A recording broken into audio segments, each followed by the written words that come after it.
आपका स्वागत है हमारे YouTube channel Vishnu coaching centre पे। जैसा कि आपको पता है कि हमने अपने अकाउंट्स के सिलेबस कंप्लीट कर चुके हैं। आज हम बताएँगे कि क्लास 12th में जो इम्पोर्टेंट क्वेश्चंस होते हैं, वो कौन-कौन से हो सकते हैं, ठीक है? क्योंकि पिछले ईयर्स के बेसिस पे हम ये अनुमान लगा सकते हैं, ये इमेजिनेशन कर सकते हैं कि कौन-कौन से क्वेश्चन ज़्यादातर पूछे जाते हैं आपके बुक से। तो सबसे पहला चैप्टर आपका है साझेदारी लेखांकन यानी कि पार्टनरशिप। तो पार्टनरशिप में सबसे पहला चैप्टर है उसके जो फंडामेंटल्स कॉन्सेप्ट्स होते हैं उनके बारे में, उसमें जो वर्ड्स यूज होते हैं उन सारी चीज़ों के बारे में। तो सबसे इम्पोर्टेंट क्वेश्चन तो यही बन जाता है कि आप पहले साझेदारी का डेफिनेशन याद कर लीजिए कि साझेदारी क्या होती है, क्योंकि अगर पूछेगा तो सबसे पहला क्वेश्चन तो यही हो सकता है कि चैप्टर की मीनिंग ही पूछ ले। तो सबसे पहले आप याद रखिएगा कि साझेदारी क्या होती है, उसका डेफिनेशन क्या होता है और उसको किस एक्ट में डिफाइन किया गया है, ठीक है? और यहाँ पे देखिए एक क्वेश्चन है, एमसीक्यू का क्वेश्चन है, एक साझेदारी फर्म का कौन सा आवश्यक तत्व नहीं है? 2024 में पूछा गया है, ठीक है? तो लिखा गया है इसमें न्यूनतम 2 साझेदार, मतलब कम से कम 2 साझेदार होने चाहिए। सभी साझेदारों के मध्य एक समझौता है, ये भी तो साझेदारी में होता है। लाभ एवं हानि में समान हिस्सा, यानी कि लाभ और हानि में क्या हो? समान हिस्सा हो। किसी व्यवसाय के लिए साझेदारी समझौता, मतलब आप किसी व्यवसाय को कोई व्यवसाय करने जा रहे हैं, उसमें क्या हो? आप उसके लिए कोई एग्रीमेंट कर रखे हैं, आपस में बातचीत कर रखे हैं, उसी को क्या कहते हैं? साझेदारी समझौता। तो आपका ये भी होता है, ये भी होता है, ये भी होता है। लेकिन ये जो तीसरा लिखा है कि लाभ हानि में समान हिस्सा, ये ज़रूरी नहीं है, समान हिस्सा ही हो ये ज़रूरी नहीं है। वो पूँजी के अनुपात में भी हो सकता है, जिस रेशियो में उन्होंने पूँजी लगाया उस अनुपात में भी हो सकता है। हो सकता है एक पार्टिकुलर अमाउंट डिसाइड किया गया हो, रेशियो डिसाइड किया गया हो कि इस रेशियो में प्रॉफ़िट बँटेगा। तो ये आपका गलत है, ठीक है? मतलब इसका आंसर यही होगा कि ये आवश्यक तत्व नहीं है, ठीक है? ये आवश्यक तत्व नहीं है कि ये ज़रूरी भी नहीं है कि उनका समान हिस्सा ही हो। अगर कुछ नहीं लिखा रहता तब मान के चलते हैं हाँ, समान हिस्सा होगा। देखिए, उसके बाद एक क्वेश्चन है कि साझेदारी संलेख को समझाइए, मतलब कि साझेदारी संलेख क्या होता है? पार्टनरशिप डिड्स क्या होता है? साझेदारी संलेख पर संक्षिप्त टिप्पणी लिखिए। आपको बोला है कि एक ब्रीफ आपको एक टिप्पणी देना है कि साझेदारी संलेख क्या होता है। आपको ये भी क्वेश्चन पूछ सकता है, ये भी क्वेश्चन पूछ सकता है। ये वाला क्वेश्चन आपको 2023 में पूछा गया है, ठीक है? तो अभी जो लेटेस्ट में क्वेश्चंस पूछे गए हैं, उन क्वेश्चन को सबसे पहले डिस्कस करेंगे ताकि उससे क्वेश्चन मत छूटे अगर आए तो। तो सबसे पहला क्वेश्चन यही है कि साझेदारी संलेख क्या है? साझेदारी संलेख पर संक्षिप्त टिप्पणी लिखिए। तो जिनको साझेदारी संलेख पता होगा वो तो कर लेंगे, जिनको नहीं पता होगा वो कैसे करेंगे? तो याद करना पड़ेगा, उनको प्रॉपर ये चीज़ें लिखनी पड़ेंगी कि साझेदारी संलेख क्या होता है। आपको पता है कि साझेदार, जब भी कोई साझेदारी फर्म स्टार्ट होता है तो उसमें कई सारे लोग होते हैं, उनके बीच कई सारी बातें होती हैं जो आपस में वो लोग करते हैं कि प्रॉफ़िट एंड लॉस किस टाइप से डिस्ट्रीब्यूट करेंगे, किस अनुपात में पूँजी लगाएँगे, कितने का ड्राइंग करेंगे, कि ठीक है?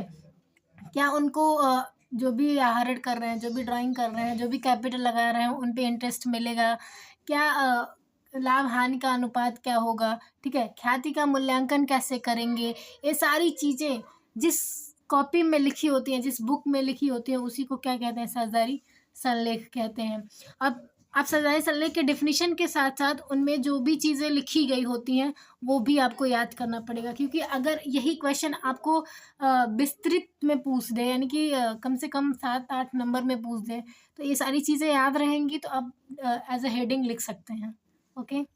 अच्छा, साझेदारी तथा कंपनी में क्या अंतर है? तो आपको ये भी याद करना पड़ेगा कि साझेदारी क्या होती है और कंपनी क्या होती है। अगर ये दोनों का डेफिनेशन याद है तो उनके बीच का डिफरेंस भी आप लिख लेंगे। और सबसे इम्पोर्टेंट बात, अंतर लिखने के लिए इनकी जो विशेषताएं होती हैं उनको याद कर लीजिएगा, ठीक है? विशेषताएं, विशेषताएं अगर याद रहेंगी, कंपनी की क्या क्या विशेषताएं और साझेदारी की क्या क्या विशेषताएं हैं, तो उनको एज अ डिफरेंस आप यहाँ पे लिख सकते हैं, ठीक है?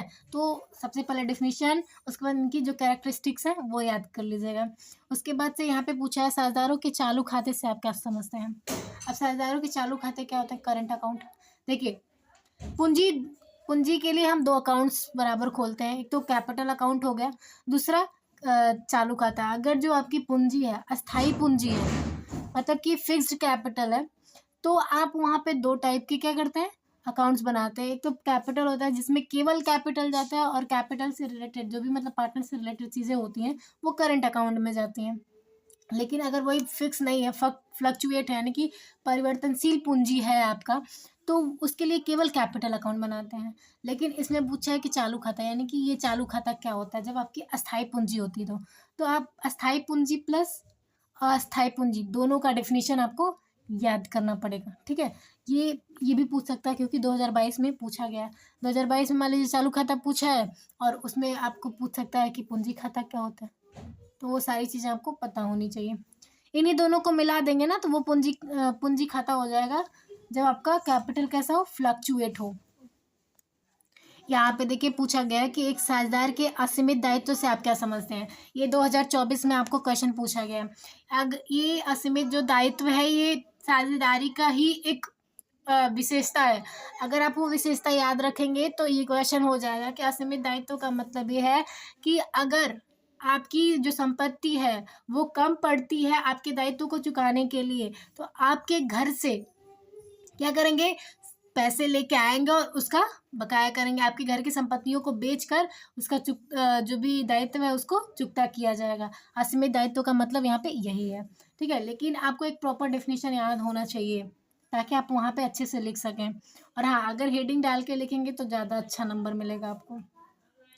ठीक है, यहाँ पे देखिए लाभ हानि एवं लाभ हानि नियोजन खाते में अंतर बताना है, यानी कि प्रॉफिट एंड लॉस और profit and loss appropriation account में क्या अंतर है। जो profit and loss appropriation account होता है, प्रॉफिट एंड लॉस अकाउंट का एक एक्सपेंशन फॉर्म होता है, यानी कि सबसे पहले हम प्रॉफिट एंड लॉस बनाते हैं जिसमें जितने भी प्रॉफिट इनकम होता है और जितने भी एक्सपेंसेस होते हैं उनको हम रिकॉर्ड करते हैं। लेकिन जो लाभ हानि नियोजन खाता है उसमें हम रिकॉर्ड करते हैं जो पार्टनर से रिलेटेड जो खर्चे होते हैं और पार्टनर्स को जो डिस्ट्रीब्यूट करने होते हैं वो चीज़ें हम profit and loss appropriation account में रिकॉर्ड करते हैं। तो इन दोनों के बीच में डिफरेंस क्या है वो आपको याद करना है, क्योंकि 2023 में पूछा गया है तो हो सकता है कि 2024 में भी आपसे पूछ लिया जाए। ठीक है, तो इससे अच्छा पहले से प्रिपेयर रहेंगे तो सही रहेगा। उसके बाद यहाँ पे देखिए लाभ हानि नियोजन खाते में दर्शाई जाने वाली मदें, मतलब कि लाभ हानि नियोजन खाते में क्या क्या चीज़ें लिखी जाती हैं, जैसे पूंजी क्या रहेगी, लाभ हानि का रेशियो क्या रहेगा, ये सारी चीज़ें आप लिखते हैं। यहाँ पे क्रेडिट पक्ष, डेबिट पक्ष, क्रेडिट पक्ष में क्या चीज़ें आती हैं, डेबिट पक्ष में क्या चीज़ें आती हैं, वो सारी चीज़ें आपको याद करनी पड़ेंगी। ठीक है, अगर आप क्वेश्चन लगाते हैं तो आई होप आपको ये सारी चीज़ें पता होंगी।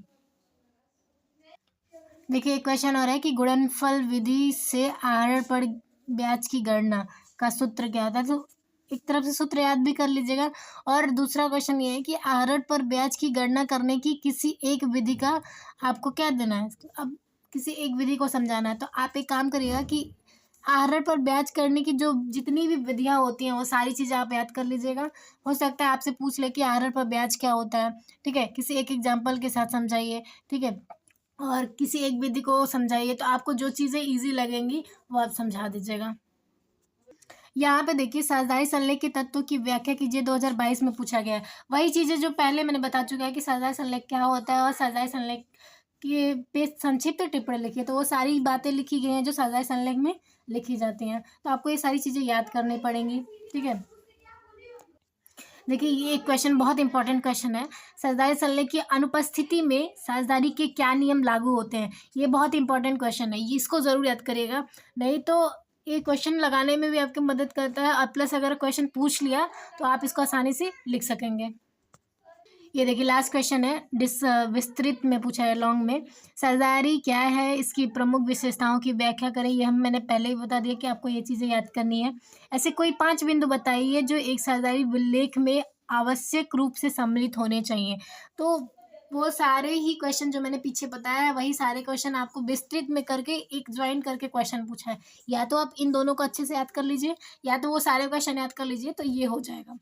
ठीक है, आई होप आपको ये इम्पोर्टेंट जो क्वेश्चन है अच्छा लगेगा जान के, और थोड़ी हेल्प मिलेगी आपको एग्ज़ाम में करने के। और अगर आपको ये वीडियो अच्छी लगे तो प्लीज़ लाइक एंड सब्सक्राइब करिएगा और वीडियो को ज़्यादा से ज़्यादा शेयर करिएगा। और हाँ, आगे के जो इम्पोर्टेंट क्वेश्चन है, जो चैप्टर हैं, वो हम कल डिस्कस करेंगे। Okay, thank you.